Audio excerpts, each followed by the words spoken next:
공기를 마셔 폐로 이동시키고 숨을 내쉬어 다시 내보내는 인체의 공기 통로 기관지. 내벽에 덮인 점액이 외부 공기의 세균이나 먼지를 끌어당겨 가래 형태로 배출하는데요.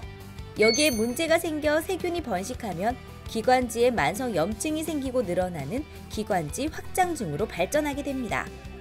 기침에 피가 섞이는 각혈 증상이나 걸쭉한 가래, 만성 기침 등이 대표 증상인데요. 늘어진 기관지는 쉽게 회복되지 않아 심할 경우에는 폐 기능 저하로 만성 호흡부전이 발생할 수도 있습니다.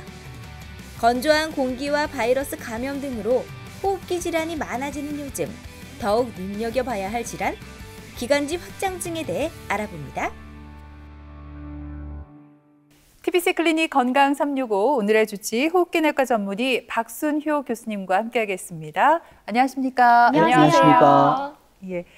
요즘 같은 환절기에는 목감기 걸린 환자들이 굉장히 많은 것 같아요. 그래서 주변에 보면 계속 기침하고 가래 뱉느라고 바쁘시던데 이쯤에서 우리가 가래가 무엇이고 왜 생기는지 한번 짚어봤으면 좋겠습니다. 교수님. 이제 가래가 뭔지를 알기 전에 이제 기침, 가래는 분명히 좀 다르죠. 근데 간혹 이제 가래 기침이라 하는 건 이제 가래가 있어서 기침을 한다는 거죠. 그래서 그거는 가래 기침도 어떻게 보면 단순한 마른 기침보다는 가래가 문제가 있다라고 보셔야 되죠. 그래서 그런 경우하고 마른 기침은 조금 나중에 치료가 조금 달라집니다. 가래가 무엇이냐면 일단 뭐 폐에서 주로 생성되는 좀 끈적끈적한 액체들이거든요. 대부분은 그게 이제 그 수분으로 다 돼 있고요. 물로 다 돼 있는 거죠. 기타 뭐 한 5% 정도에서 단백질, 지질, 무기질 뭐 이런 것들이 섞여 있는데 사실은 이 기관지에서 생기는 점액이 원래는 피부를 이렇게 촉촉하게 우리 보습을 시켜주는 것처럼 기관지 표면도 사실은 피부와 똑같은 점막입니다. 그러다 보니까 외부에 바이러스가 온다거나 아주 해로운 이물질, 황사먼지 같은 것들이 왔었을 때 이 기관지 표면에 그 근무들이 이제 달라붙어서 침투하지 않도록 이 점액층이 얇게 깔려 있거든요. 그러다 보니까 그게 왔을 경우에 이게 먼지가 많다 또는 바이러스가 왔다 하면 기관지 점막에서 이 점액들을 분비를 해내요. 분비를 해서 그것들을 똘똘똘 점액으로 뭉쳐서 그거를 배출시키는 겁니다. 사실은 기침과 가래는 우리 기관지에서 폐렴이나 나쁜 감염을 일으키는 걸 막아주는 역할을 하는 좋은 거죠. 그런데 이게 병적으로 그 정도가 지나쳤을 경우에 이제 우리가 질병이 있다라고 할 수가 있습니다. 근데 이제 저도 약간의 비염은 좀 있는데 주변에 이제 비염을 진짜 좀 오래 앓은 분들을 보면은 가래 때문에 고생하는 경우를 꽤 많이 봤거든요. 그러니까 비염이랑 가래 이게 좀 어떤 관계가 있나요? 그렇죠. 엄밀히 말하면 일반인은 구분하기가 어려울 수는 있지만 정확하게 말하면 가래는 기관지에서 나오는 거고 이제 비염 같은 경우는 코에서 나오는 건데 입으로 뱉을 때 두 개가 혼재돼서 나올 경우가 있긴 해요. 하지만 질병적으로는 분명히 다른 질병이고 치료 약제도 조금 차이가 납니다. 그래서 그런 경우에는 이제 이제 의사 선생님을 만나서 이제 자기 증상을 이야기하다 보면 이제 의사 선생님이 이 경우에는 비염에 가깝구나라고 얘기를 하고 어떤 경우에는 이거 가래에서 이제 가래가 나오는 기관지에서 나오는 기관지염일 거다라고 이제 말씀을 주시는 거죠. 가래를 좀 보기는 할 때가 약간 목감기가 걸렸을 때 가장 많이 보이고 이때는 가래가 좀 증상이 심해질수록은 뭐 색이 노래진다거나 아니면 이 점성이라고 해야 될까? 정말 끈적끈적하더라고요. 이런 색이나 양상을 보고서 질환의 심한 정도를 알 수가 있는 거죠. 네, 일단 가래에서 색깔 자체가 가장 중요합니다. 색깔이 노랗거나 노랗다 못해 약간 푸른색 빛을 두죠. 그러니까 약간 녹색에 가깝죠. 그 정도면 화농성 객담이라고 얘기를 해요. 화농성 가래. 이제 그거는 세균의 감염이 있다라는 거죠. 일단 바이러스에서 감염이 됐을 경우에는 색깔 자체가 누렇지는 않습니다. 하지만 기관지 내에 세균이 감염됐다는 뜻은 이제 만성 기관지염이 아니라 기관지 폐렴 또는 폐농양, 기관지 확장증의 급성 악화 같은 좀 치료가 필요하는 조금 폐 질환들이 이제 발생을 했다라고 봐야 됩니다. 그래서 가래 색깔이 누렇다, 아주 짙고 농도가 많으면 일단은 질병이 있다라고 생각하셔서 치료가 필요하고요. 하얀색이 나온다. 이 색깔 자체가 하얗고 또는 점액에 가까운 끈적끈적한 경우가 있는데 이게 지속적으로 2, 3년에 걸쳐서 계속해서 나오는 경우라면 병원에 이제 가셔서 호흡기내과에서 진료를 보시고 만성기관지염이 아닌지 한번 진단을 받아야 하는 거거든요. 그래서 성상 중에서 색깔이 가장 중요하고요. 두 번째는 양이 중요하죠. 양이 많이 나온다는 것은 지금 급성기란 뜻이죠. 원래 안 나오던 게 많이 나오니까 네. 분명히 문제가 생긴 거죠. 이 양이 많아지면 이건 안 좋다라는 신호라고 받아들이시면 됩니다. 근데 보통 이제 가래 뱉으려고 기침을 막 하잖아요. 저 같은 경우도 뭐 이런 식으로 네, 하는데 이게 가래를 뱉으려고 하다가 목이 쉬어버려요. 맞죠, 자꾸 이렇게 맞죠. 목이 아프고 네, 네. 이거를 또 나름 또 방송하는 사람인데 목이 쉬면 안 되잖아요. 그렇죠. 이게 가래를 빼려고 기침을 계속 해야 되는 건지 아니면은 네. 좀 참아야 되는 건지 궁금해요. 이게 좀 상황에 따라 이제 케바케라 그러죠. 네. 케이스에 따라 네. 경우에 따라 다 틀리다라고 얘기는 하는데 일단은 색깔이 노랗다면 그거는 뭐냐면 일단 그 세균성 감염이 된 것들이 이제 양 자체가 늘면서 기관지 내에 보이니까 호흡을 불편하게 하는 거죠.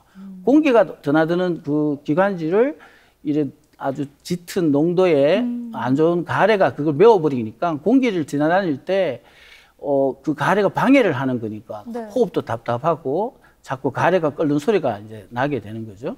이 누런석 가래라면 뱉는 게 좋습니다. 근데 뱉을 때 이렇게 뱉어서는 안 된다는 안 돼요? 거죠. 네, 네. 그러면 네. 어떻게? 그 정도 하셔야 돼요. 왜냐하면 너무 심하게 하게 되면 목이나 기관지 안에 뭐 마치 뺨을 때리는 것처럼 이게 상처를 줄 수가 있죠. 그래서 아프게 되는 거거든요. 맞아요. 아파요. 그래서 가래를 이제 뱉을 때는 가볍게 뱉어야 되는데요. 이제 왜냐하면 이제 가래를 치료하려면 두 가지입니다. 일단은 크게 쉽게 생각하면 누런색으로 바뀌었다 하면은 일단 안 나오게 해야 되는데, 그죠? 안 나오게 하는 게 가장 좋은데 이제 항생제를 보통은 써서 이제 안 나오게 하는데 그게 약을 먹는다고 해서 한 번 먹으면 싹 안 나오는 게 아니란 말이죠. 그러면 좋아지기 전까지 나오는 가래는 어떻게 해야 될까요? 잘 나오도록 해줘야 된단 말이죠. 그렇죠. 그래서 약을 써서 이제 거담제를 통해서 제거한다고 해서 거담제거든요.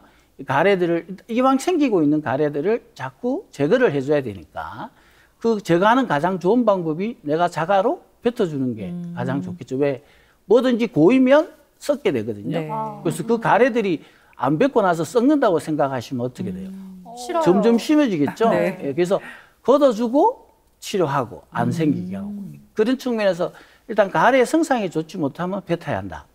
그죠? 그 대신 너무 심하게 캑캑거리면서 뱉어서는 안 된다. 오히려 가슴에 흉통이 생긴다거나 심하면 갈비뼈까지 부러질 수가 있습니다. 그래서 아주 자연스럽게 그냥 모아서 뱉고 이제 약을 복용을 보통 일주일 정도 하시면 가래는 다 없어지게 됩니다. 네, 그렇군요. 이 가래도 너무 심하게 뱉으면 그렇죠. 안 힘들다, 좋죠. 목에 안 예. 좋다 예. 그런 말씀인데 평소에 가벼운 목감기와 달리 이런 가래가 심해졌다가 조금 나았다가 다시 심해졌다가 이렇게 반복적인 양상을 보인다면 이게 네. 어떤 폐질환 그러니까 기관지 확장증을 의심해 볼 수 있다고요. 네, 맞죠. 일단은 병력이 한두 번이 아니죠. 뭐 한 번 걸리고 만 거는 급성이니까 그거는 사람 몸이 아주 대단해서 그냥 치유가 거의 완벽하게 됩니다. 근데 반복이 된다는 거 뭔가 잠재된 원인이 있다는 거죠. 그래서 사실은 20, 30대는 전혀 모르고 있다가 중년이 지나가면서 자꾸 잦은 기관지 폐렴이나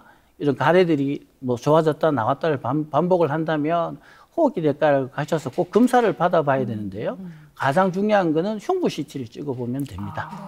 사실은 혈액 검사나 이렇게 객당 검사는 또 다른 용도로 사용을 하고요. 기관지 확장증 같은 질환, 폐질환들이나 기타 만성 폐쇄성 폐질환, 물론 폐암도 있겠죠. 가래에 혈담이 나온다거나 이렇게 되면 일단 CT를 찍어보는 게 굉장히 중요해요. 왜 CT는 구조적으로 문제가 있는가 없는가를 먼저 보는 게 중요한 거고요. 그 다음에 보통은 폐기능 검사를 해서 폐 활량 자체가 문제가 없는지. 그리고 이제 객담 검사, 가래 검사는 그 누런색의 가래가 자꾸 생기기 때문에 이 환자한테는 세균이 묻어 있을 수가 있잖아요. 어떤 세균이 묻어 있느냐에 따라서 치료하는 약제가 조금 적절하게 더 잘 쓸 수가 있기 때문에 그런 검사를 하게 되고 이제 피 검사 같으면은 이제 어떻게 말씀드리자면 이제 그 사람의 농도나 평소에 얼마나 정도가 심한지 또 다른 질병도 같이 있는지를 이제 감안을 해서 이제 검사를 한다고 볼 수가 있겠습니다. 그럼 이 기관지 확장증이 생기는 원인은 뭐예요? 그렇죠. 이 사실 기관지 확장증은 우리나라에서는 대부분 결핵이 1등입니다. 결핵이요? 예, 예. 지금의 결핵도 많이 줄어서 20, 30대의 경우에는 굉장히 이제 많이 이제 감소해서 찾아보기 힘들었지만 뭐 한 20년 전만 해도 벌써 그때 당시에 이제 20대와 이렇게 연세 드신 M자 형태의 이렇게 M자 형태의 어떤 그 발병률이 굉장히 높았어요. 왜냐하면 20대 활동이 너무 많았던 사람들이 영화관 같은 데 가셔서 이렇게 기침을 하면 이제 활동이 많으니까 사람에서 접촉을 통해서 자기는 이제 결핵이 걸린 줄 모르고 했는데 원래 이제 영화관 보시다 보면 기침하는 사람 한두 번 꼭 있죠. 네. 그죠? 예. 자기가 또 결핵인 줄도 모르고 하는 분도 계신다는 거죠. 지금은 그런 경우가 굉장히 많이 줄었어요.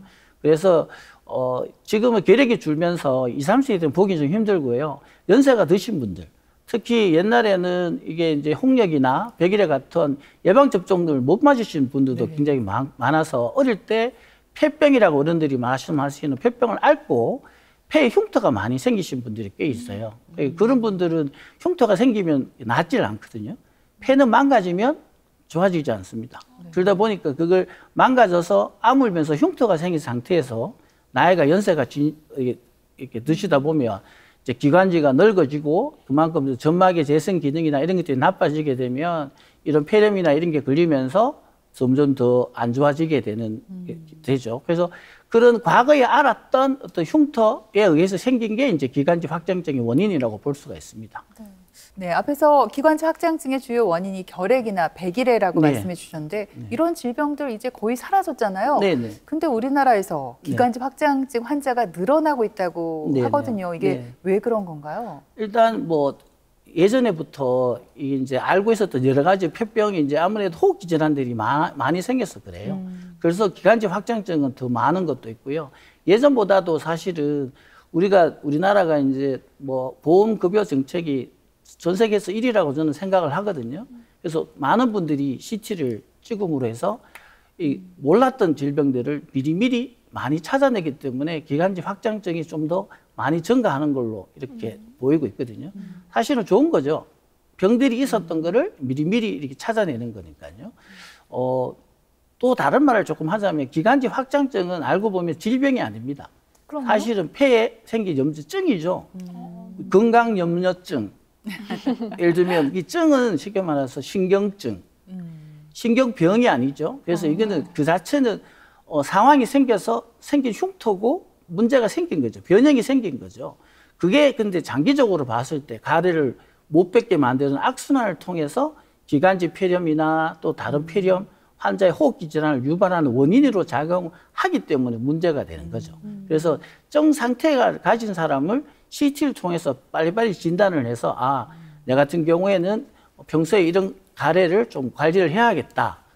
그런 것들 미리미리 아는 게 환자분들이 이제 나이가 드셨을 때 아무래도 훨씬 편할 수가 있겠죠. 네.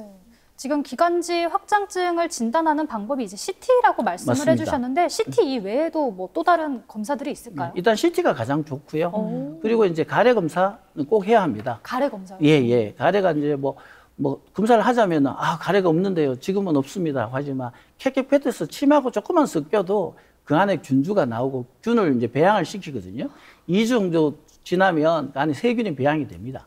보통 세균의 배양은 전체 한 3분의 1 정도에서 배양이 되고 3분의 2는 괜찮거든요. 근데 그 중에서 특히 폐렴을 일으키는 주요 병균이 이제 발견이 될 경우에는 그 부분에 대해서 미리 이제 예방을 하거나 아니면 향후에 환자가 기관지 폐렴이 됐을 때 병원을 방문하면 그 폐렴을 일으키는 균에 대한 항생제 감수성 검사를 미리 다 해놓거든요.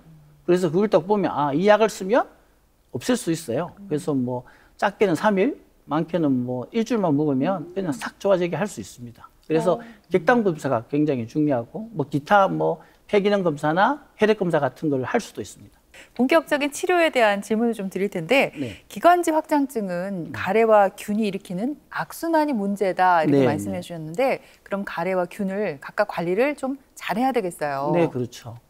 일단 균은 사실은 관리가 어렵습니다. 왜냐하면 균은 사실은 한번 감염이 되면 이제 가지고 산다라고 생각하시는 게 맞죠. 그래서 최근에 이제 우리가 수명이 늘어나면서 생기는 모든 질병들은 이제는 관리의 측면이지 완치를 너무 생각해서는 안 됩니다.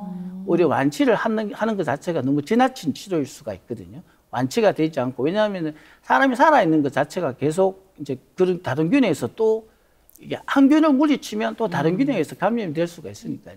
단지 그 균이 내가 면역을 유지함으로 해서 내한테 함부로 이렇게 까불지 않도록 자꾸 내한테 이렇게 덤비지 않도록 네. 이렇게 죽여놓는 게 되게 중요하죠. 네. 그래서 가장 중요한 건 사실은 평소에 이제 식사를 잘하고 건강 잘하고 우리가 흔히 말하는 건강을 잘 유지하는 게 사실은 가래량을 적게 만드는 첫 번째고요.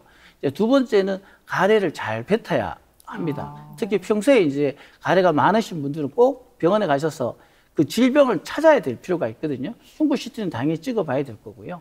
이제 가래가 있는 경우에 가래를 아까 말씀드린 것처럼 자주 뱉어주고 필요하면은 개인 병원에서 그 가래 관리를 위해서 이제 거람제를 약을 써야 됩니다. 이제 가래약을 타실 때 가래 양상이 어떤지, 색깔은 어떤지, 뱉기가 힘든지 이런 것들을 이야기를 해주시면 의사 선생님이 거기에 맞추어서 이제 짐작을 하셔서 약들을 처방해서 복용을 하는데 가장 중요한 건 그겁니다.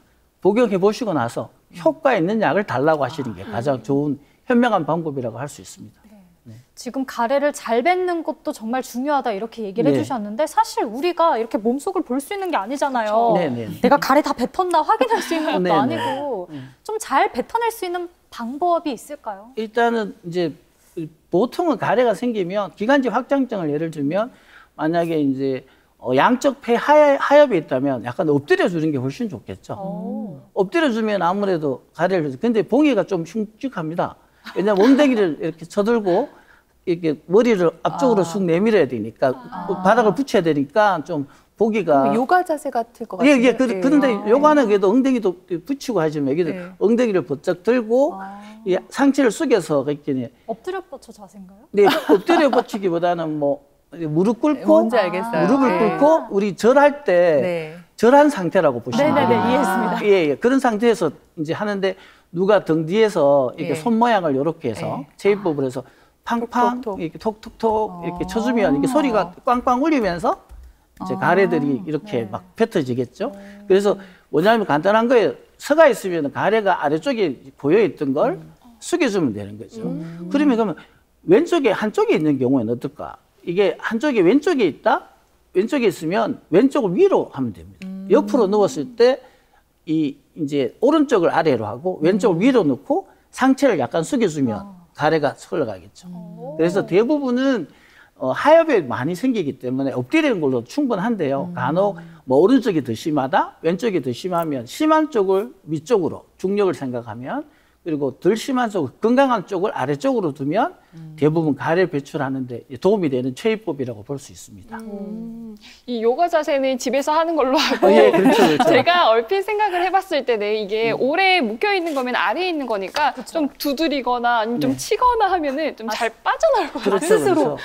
나와라! 네, 맞습니다. 그래서 실제로 이제 아까 제가 말씀을 잠깐 드렸지만 요 모양이 이제 되게 중요한 사진이거든요. 그래서 왜냐하면 여기에다가 우리 진공 상태가 되니까 요걸 이제 흉벽에다가 탁탁 두드리면 소리가 팡팡 납니다.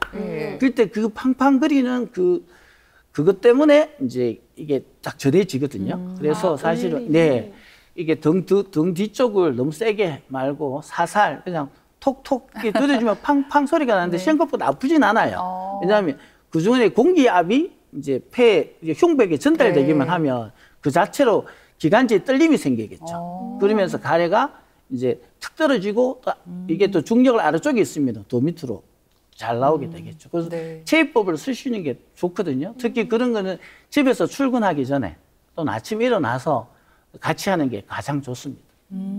그리고 지금 교수님께서 뭐 호루라기 비슷한 것도 아니고 담뱃대 같은 것도 아니고 갖고 나오셨는데 이게 뭐 하는 거예요? 예, 이게 이제 진동을 일으키는데 우리가 진동을 일으키기가 쉽지 않거든요. 그래서 원래는 이제 이 가래를 빼기 위해서 흉벽을 감싸서 막 두드리는 게 있어요. 되게 비쌉니다. 막 흉벽을 두두두두두 안마기처럼 두두두두 하는 게 이게 뭐 시원하지는 않죠. 왜냐하면 안마가 아니니까 안마가 전혀 받지 않는 흉벽 자체를 두드리니까 근데 크게 아프진 않습니다. 세게 하진 않고요. 그리고 뭐 여러 가지 기계들이 꽤 많지만 사실은 현실적으로 그런 기계를 쓰는 경우에는 굉장히 심한 환자나 우리나라에서는 흔하지 않는 낭포성 섬유증이라고 해서 외국은 흔하거든요. 어린애들이 그걸 해요. 우리는 어린애들이 적은 편에 우리는 노인에서만 많지만 외국은 그 시스틱 파이브로시스라고 해서 낭포성 그 섬유증이라는 병이 어릴 때부터 기관지 확장증이 있어서 애들이 그걸 해야 하는 경우가 많거든요. 그래서 애들한테 많이 사용을 하는데 실제로 우리나라는 요 제시카라는 여기 있는데요. 이게 제가 한번 해봐 드리겠습니다. 네. 한번 이렇게 기관지에 진동을 일으킨다고 보시면 돼요. 네.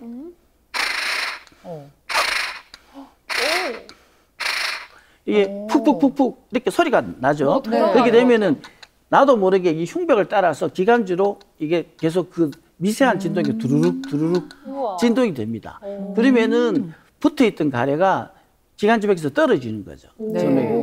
떨어지면서 내가 느끼게 되니까 흐르게 되면 이제 잘 뺐죠. 그래서 사실은 뭐 가격이 보기보다는 조금 비싼 편이지만 사실은 의외로 기관지 가래가 많으신 분들은 억지로 목을 헥헥 이렇게 헥헥 하면서 뱉을 바에는 이 기계를 사서 이게 의료기 상세에 가면 쉽게 구입할 수가 있거든요. 네. 그래서 이게 제가 굉장히 추천해드리고 생각보다 효과가 아주 좋습니다.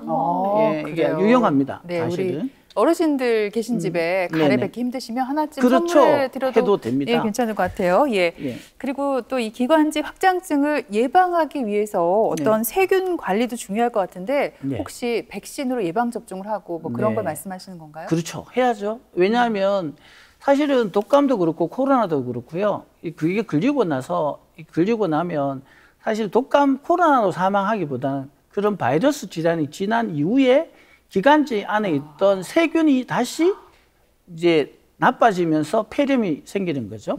바이러스 감염 후에 폐렴 악화가 사망의 원인이 가장 많아요. 그러니까 이게 기관지 확장증 환자들은 세균들이 다 있단 말이에요. 그래서 코로나가 걸린다거나 독감이 걸리고 나면 위험하다는 거예요. 폐렴이 올 수 있으니까. 쉽게 올 수 있겠죠. 그러니까 어떻게 할까요? 아예 안 걸리면 되잖아요. 네. 그래서 코로나 2가 백신을 꼭 맞아야 하고 그리고 이 독감 예방 접종을 반드시 해야 하고 또 그중에 폐렴규균 같은 경우에는 일반인도 똑같이 이제 거의 80% 이상의 원인이 되기 때문에 폐렴규균도 예방 접종을 반드시 해야 합니다. 네. 백신을 맞았지만은 가래가 다시 나오는 경우에는 뭐 병원을 가서 처방을 받거나 혹은 뭐 약국에 가서 가래약을 사잖아요. 그럼 이 경우에는 그냥 가래만 없애주는 건지 아니면 균까지도 잡아주는 건지 좀 궁금합니다.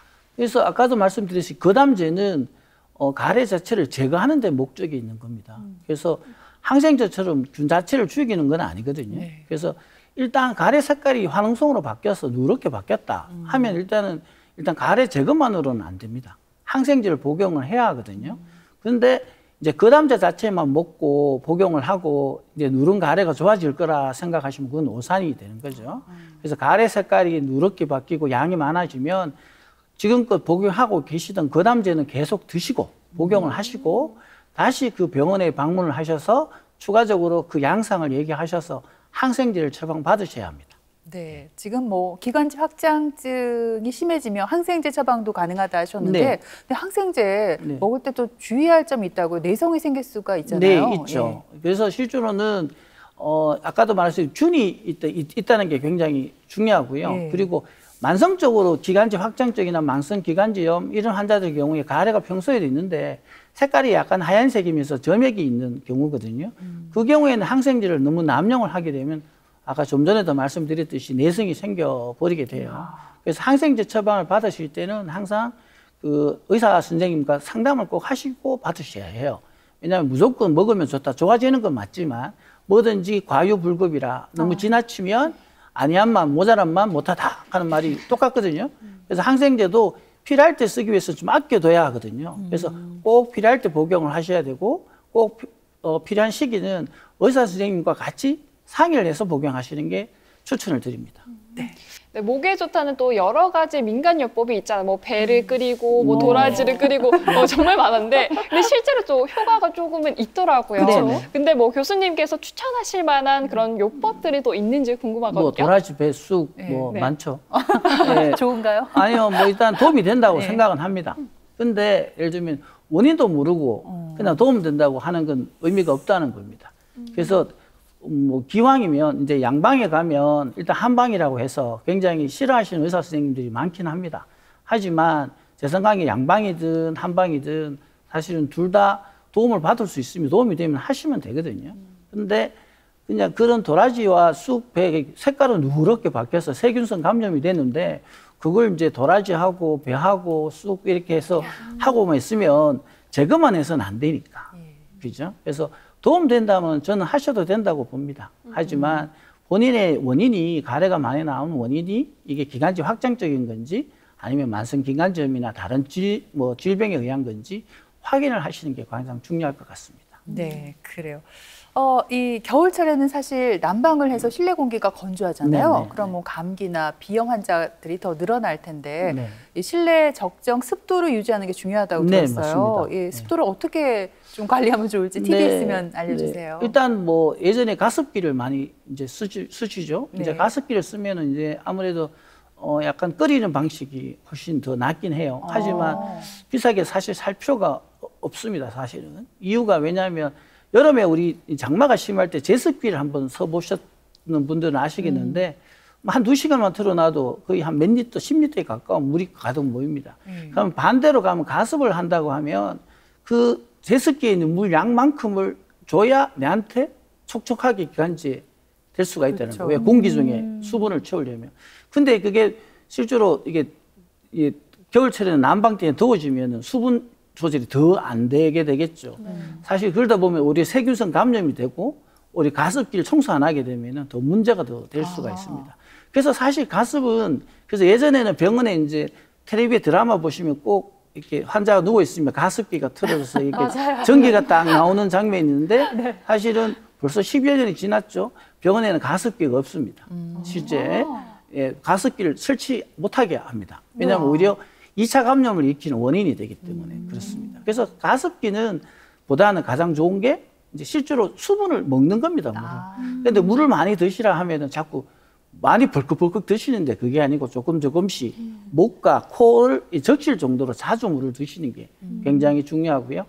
사실 마시는 게 가습기보다 100배, 1000배 더 중요하다 이렇게 보시면 됩니다. 네. 아주 좋은 지금 방법을 얘기해 주셨고 또 소소한 꿀팁을 알려드리자면 물을 채운 그 달걀 껍질 있잖아요. 그걸 이렇게 방에 두셔도 좋고 그래서 겨울철 간식 귤 있죠. 네. 귤은 다 먹고 귤 껍질 이렇게 두면 또 천연 가습에 좋다고 하니까 참고해 보시면 좋을 것 같습니다. 네, 지금까지 이 시간 도움 말씀에 호흡기내과 전문의 박순효 교수님께서 소개해 주셨습니다. 오늘 말씀 잘 들었습니다. 네, 고맙습니다. 감사합니다. 그리고 예은 씨, 은주 씨도 수고했습니다. 고맙습니다. TBC 클리닉 건강 365 저희는 다음 주 이 시간에 다시 뵙겠습니다. 고맙습니다.